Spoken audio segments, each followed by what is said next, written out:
అంటే జనంతో సాగే జగన్ టూర్లు సబబేనా? ఎందుకంటే జగన్‌కి ఎక్కడికి పోయినా తండోపతండాలన్న ప్రొజెక్షన్ ప్లస్ కనబడుతుంది. అయితే అది స్వచ్ఛందంగా వస్తున్నారా? తరలిస్తున్నారంటే తరలింపైతే కాదు. స్వచ్ఛందంగానే వస్తారు. లేదా వాహనాలు అక్కడ పెడితే వస్తారు. బట్ జనం క్రౌడు ఎగబడ్డారు, చేతులెత్తి నమస్కరించారు, రఫ రఫ బోర్డులు పెట్టారు. లేకపోతే తోసుకున్నారు, అందరిట్లా చేతులు ఊపారు. ఇదే విజువలైజేషన్ మీదకి వెళ్తున్నారు. ఇది ఒక రకంగా బెనిఫిట్. కానీ ఇది పులి మీద సవారీ లాంటిది. పులి మీద సవారీతో ప్రాబ్లమ్ ఏంటంటే దాని పైనున్నంత వరకు వీరోచితం. దిగితే ఆ పులే మింగేస్తది. ఇప్పుడు ఆ ప్రచారమే మింగేస్తది.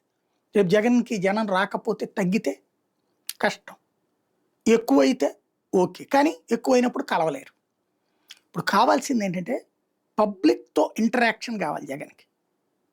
ఎక్కడికి పోయినా వందల మందా, వేల మందిదా కనబడటం కాదు.